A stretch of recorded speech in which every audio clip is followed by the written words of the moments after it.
Bonsoir et bienvenue sur La Première, ravi de vous retrouver. À la une de l'actualité de ce samedi 23 août. 11 années d'existence, alors comment se réinventer? Les organisateurs de Back to School ont su relever le défi avec des nouveaux stands et des activités originales.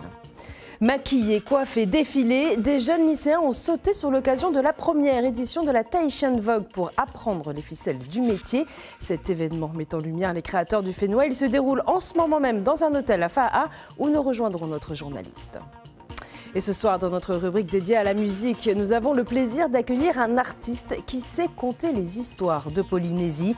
Il est l'auteur du thème de la troupe Manoriva qui a fait carton plein au Heiva et Tahiti. Yann Pa'a est notre invité. Parenthèse dégustative, tout en élégance pour nos reines de beauté. Miss Tahiti et ses dauphines ont troqué leur écharpe pour un tablier de cuisine. Le tout orchestré par le chef Tereva Galopin. Attention au papier. Une saveur particulière pour la 11e édition de Back to School. Cette année, les organisateurs ont misé sur le sport, la santé et la prévention contre les drogues. Avec sur place une centaine d'exposants. Tururu Gerard, Dylan Fels. Rien de mieux qu'un coup de raquette pour démarrer la rentrée du bon pied. Comme chaque édition, c'est la chasse aux activités extrascolaires. Tennis de table, judo, natation, danse. Le choix est large et accessible à tous. Un endroit incontournable chaque année.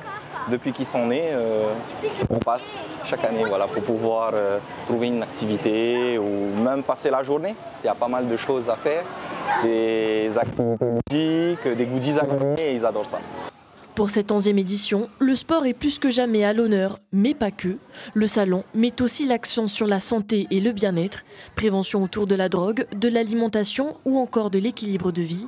Des valeurs incarnées par des ambassadeurs comme Kalani, vice-champion du monde de BMX. Aujourd'hui, on se rend compte qu'on a beaucoup de soucis au niveau de la drogue, de l'alcool, de la sédentarité au niveau de notre jeunesse. Et si on peut être vecteur et porteur de la promotion du sport pour éloigner tous nos enfants des vices, de la vie actuelle, on est d'accord. Les familles peuvent aussi découvrir des associations pour mieux accompagner leurs enfants, comme ceux concernés par les troubles du comportement. Alice, 8 ans, connaît bien ce sujet. Je suis TDAH et j'ai des particularités quand même en travail. Je suis hyperactif et aussi j'ai le manque d'attention. Tout au long de Back to School, en fait, on va pouvoir toucher aussi bien les enfants que leurs parents, mais aussi les enseignants, parce qu'on s'aperçoit qu'il y a beaucoup d'enseignants aussi qui viennent vers nous, et puis les familles, tout simplement. Et puis, il faut nous montrer qu'on existe et qu'on est là pour soutenir les familles. Cette année, l'événement prend une nouvelle dimension. Back to School investit tout le centre-ville, du quartier du commerce au parc Bougainville, sans oublier la cathédrale. L'objectif que vous recherchez? Mettre en avant cette belle jeunesse. La jeunesse, ce n'est pas que ceux qui ont l'addiction ou ceux qui se battent. Non, elle est plus belle que ça. Plus d'une centaine d'exposants ont participé à cet événement. Le prochain rendez-vous au cœur de Papé-Été, ce sera en septembre avec le marché nature. Direction à présent la Calédonie où les discussions autour de l'accord de Bougival se poursuivent. Une nouvelle rencontre est prévue lundi en présence de Manuel Valls, le ministre des Outre-mer, mais sans le FLNKS. Le point avec Natacha Lassoge-Cognard de NC La Première. Monde associatif, habitants des quartiers défavorisés, coutumiers, monde économique et personnel de santé. Le ministre des Outre-mer est là pour convaincre ses interlocuteurs quant à la nécessité de l'accord de Bougival. Accord qui, on le rappelle, a pour objectif de créer un État de la Nouvelle-Calédonie et une nationalité calédonienne dans la Constitution française. Après des rencontres en bilatéral avec tous les groupes politiques locaux et un premier comité de rédaction pour traduire dans un texte de loi constitutionnelle l'accord de Bougival, un accord signé, on le rappelle, le 12 juillet dernier en région parisienne. Manuel Valls a décidé de prolonger son séjour en Nouvelle-Calédonie. Il assistera donc à un deuxième comité de rédaction ce samedi et un troisième qui se déroulera lundi. Face au rejet de l'accord par les indépendantistes du Front de Libération Nationale Kanak et socialiste, Manuel Valls déclare laisser la porte ouverte au FLNKS, une main tendue alors que les autres partis indépendantistes acceptent l'accord de Bougival. Retour à Tahiti, du côté de Faa'a, avec la première édition de la Tahitian Vogue, un événement mondain où mode et créativité polynésienne s'associent. En point d'orgue, le défilé des créateurs. Notre journaliste est sur place. Tuluri Gerard, quelle est l'ambiance ? Effectivement, Suliane, comme vous pouvez le voir, ici c'est l'effervescence. Les mannequins enchaînent les passages sur scène. Ils sont 60 au total. Il y a des enfants, des ados, des jeunes hommes, des mères de famille et même des personnes plus âgées. Tout ce monde pour mettre en valeur les créations de 16 artisans locaux. Et ce soir, j'ai d'ailleurs à mes côtés Danae Lee, l'une des organisatrices de l'événement. Danae, bonsoir. Merci d'être avec nous ce soir. Tahitian Vogue, c'est une grande première. Pourquoi avoir organisé ce défilé ? Alors l'idée de la Tahitian Vogue, c'était de mettre en lumière les créateurs locaux, de booster leur notoriété et de leur donner de la visibilité tout simplement. On est entouré d'une belle équipe projet, de nombreux bénévoles dont on remercie. D'ailleurs, on a sollicité également les lycées professionnels de Saint-Joseph et de Marina pour la mise en beauté de nos mannequins. Et l'idée, c'était de les mettre en condition tout simplement réelles d'un défilé. Merci Danae d'avoir été avec nous ce soir. Alors voilà, la soirée continuera jusqu'aux alentours de 22h avec un after show animé par Akatoka. Merci beaucoup, Tuluri Gerard et Dylan Fels à la caméra. Et si cette soirée met en lumière des créateurs professionnels, il y a aussi des jeunes talents. Parmi eux, une vingtaine d'élèves des lycées Saint-Joseph à Punaoya et d'Atima à Mahina. Ignacio Raveino et Jérôme les ont rencontrés. Tu fermes les yeux, 30 cm. Voilà. Et là, à ce moment-là, si tu veux, tu peux rajouter des paillettes. Derniers petits ajustements avant le coup de feu. Ces 10 élèves en bac pro au lycée Saint-Joseph de Punaoya ont reçu pour consigne de maquiller une 50aine de mannequins pour cet événement avec un impératif, pas plus de 30 minutes par modèle. Au niveau de leur apprentissage, ça va leur apporter de l'expérience, ça va leur apporter une technicité un peu plus précise surtout, et parce qu'elles ont une durée à respecter entre chaque maquillage. Même défi pour ces 10 élèves en bac pro métier de la coiffure du lycée professionnel de Mahina. Une expérience basée sur le volontariat et Kehaulani en classe de première n'a pas hésité. En fait, on nous a proposé si on voulait venir coiffer, du coup on a accepté, c'est pour ça qu'on est là en fait. Et comme on aime le métier, coiffer les gens, du coup c'est pour ça qu'on est venu ici. Je suis très contente, moi je ne vois pas, mais en tout cas elles sont très professionnelles et très douces aussi. Je suis arrivée là par une amie de ma maman qui est créatrice. Elle a lancé sa marque et elle cherchait quelqu'un pour défiler et elle m'a demandé si je pouvais défiler pour sa marque. Donc j'ai accepté et voilà, après ça s'est fait et je suis là aujourd'hui. Cette amie, c'est Arimhi Brothers. Celle-ci a décidé de lancer sa marque de prêt-à-porter au mois de février dernier et ce salon arrive comme une aubaine pour cette jeune créatrice polynésienne. C'est une belle opportunité pour nous, c'est la première fois, donc oui, c'est une aubaine. Et en quoi c'est une aubaine ? Eh bien, ça nous permet de nous se faire connaître et puis présenter nos créations, voilà, et puis se faire des contacts.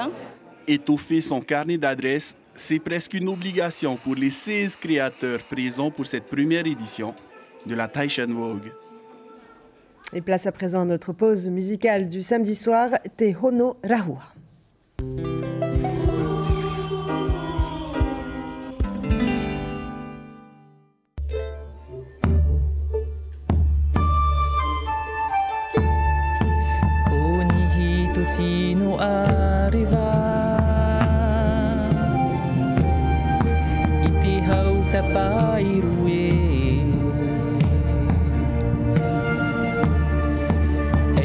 Tai te tino viru viru e o mai na tō tino e hani e honi honi ri i au i te here e hani e hani mai na.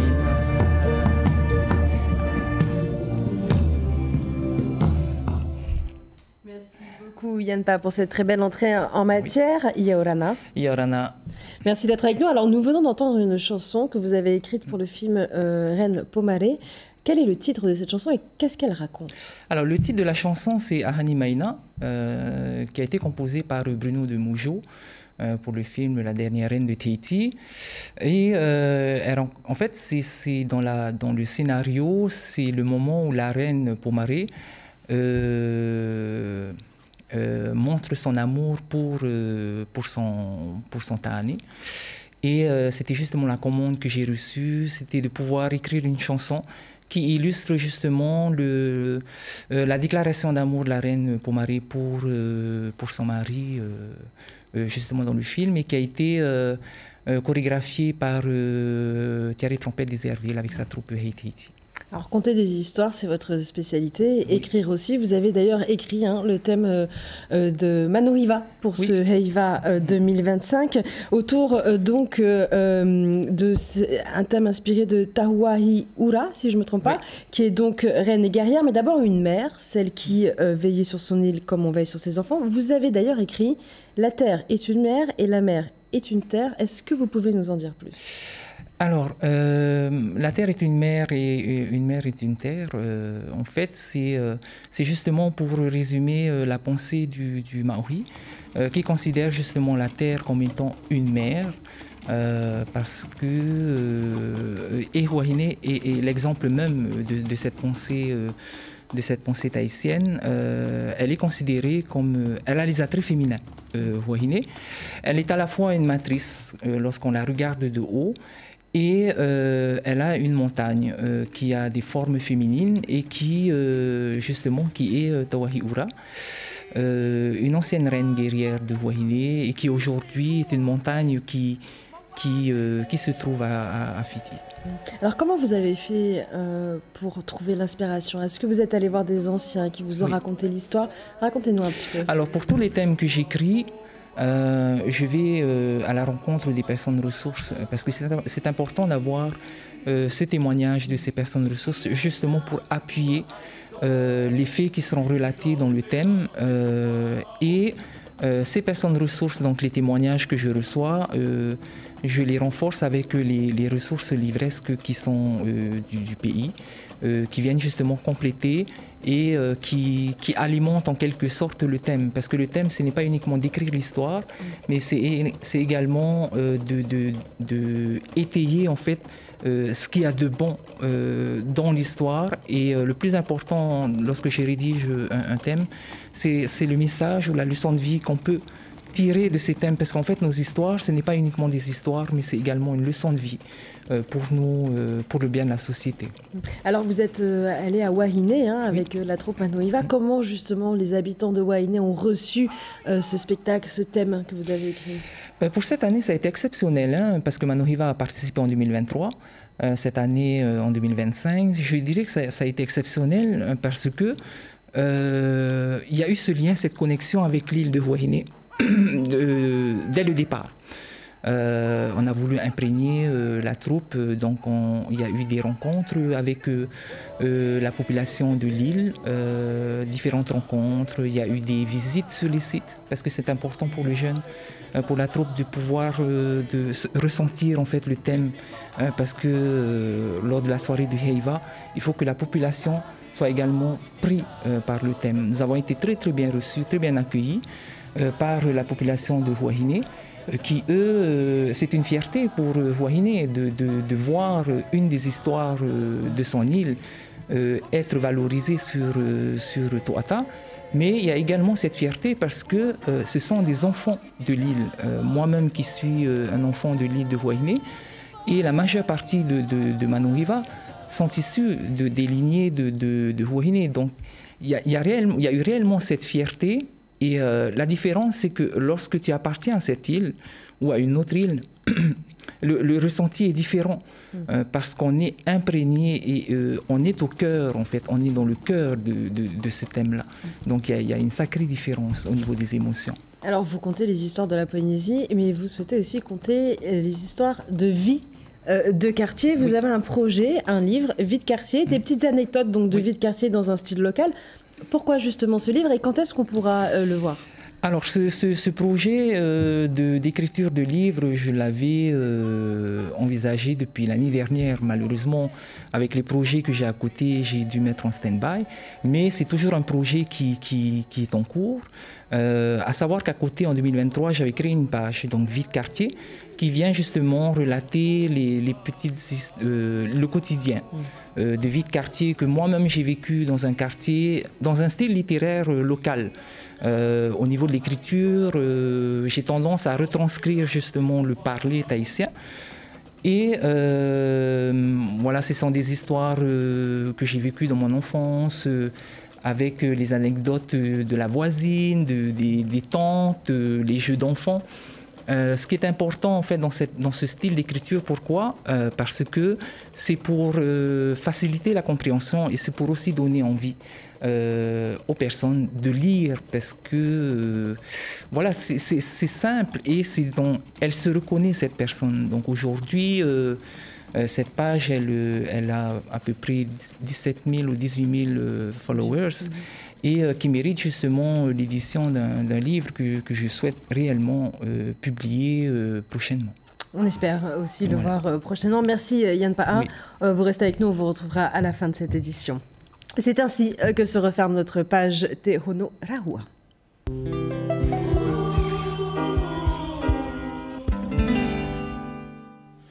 Ce n'est pas sur scène qu'elle s'illustre, mais sur le terrain. Les Bleus ont fait une entrée magistrale pour la Coupe du Monde de rugby en battant les Italiennes.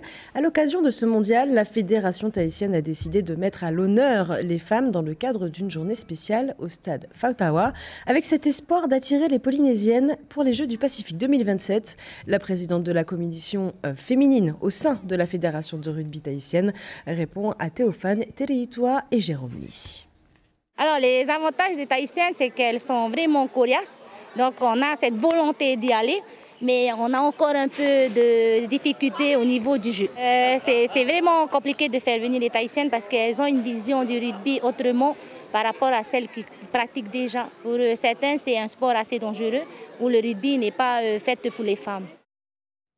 Du sport, il en est aussi question sur notre site internet. À la une ce soir, la belle performance de Gervais Omeran et sa belle 5e place au championnat du monde de para-canoë.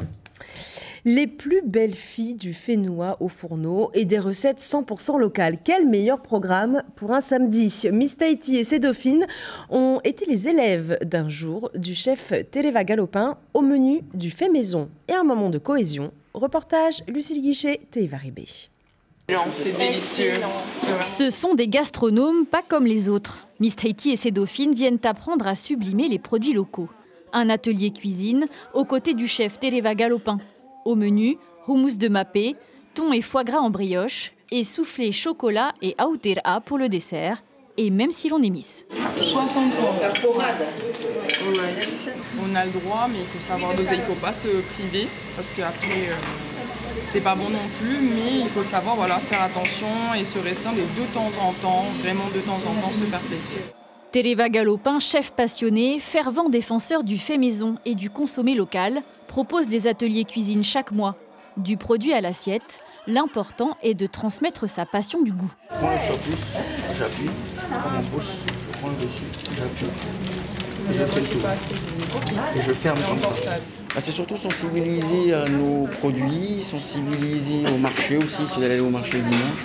Sensibiliser aussi au fait maison, parce que ça se perd, on n'a plus le temps, c'est de plus en plus difficile de prendre le temps de le faire. Donc c'est un peu de sensibiliser à tout ça, c'est meilleur de prendre un peu de temps et de faire du maison. Dans les cuisines du restaurant, les Miss observent la cuisson du foie gras. De la préparation au dressage, certaines, comme Anaïva Kalmagis, sont déjà des passionnées de gastronomie.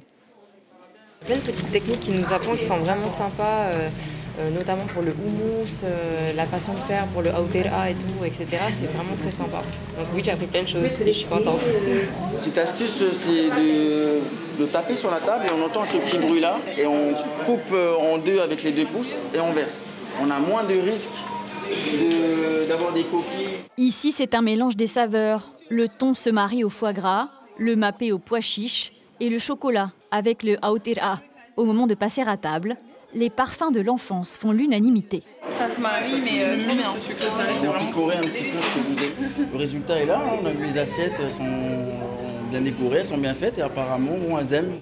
Un moment de cohésion et de gourmandise, comme une parenthèse suspendue pour les lauréates, après l'élection de Miss Tahiti et déjà celle de Miss France à venir. C'est la fin de cette édition. L'information principale de ce 23 août. Paris gagnant pour les organisateurs de la 11e édition Back to School. Cette année, ils ont misé sur le sport, la santé et la prévention contre les drogues. Des stands pris d'assaut au centre-ville ce samedi.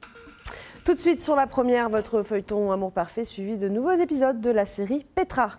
On se quitte en musique avec ce morceau intitulé Huataha Te Au du thème de Manuiva pour ce Heiva Tahiti 2025, écrit par Yann Pa'a, composé par Nohorei et interprété par Veitiare Touré. Pour vous ce soir, très belle soirée à tous.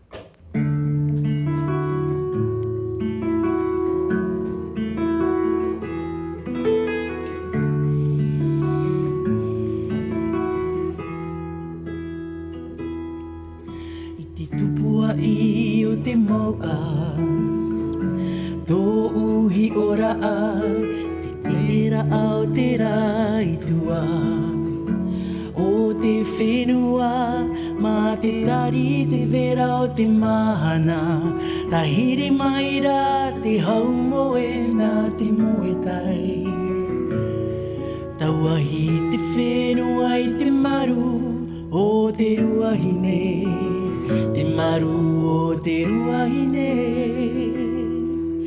Uataha te o i te tarawa o te pō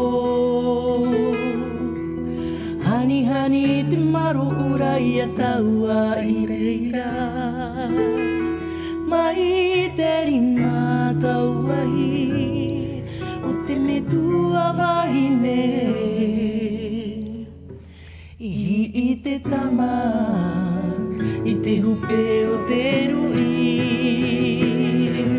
Uataha te ao I te tarawa o te pō Hani hani te maro ura I a taua I reira Mai te rima tauahi O te metua wahine I te tama I te hupe o te rui Uataha te o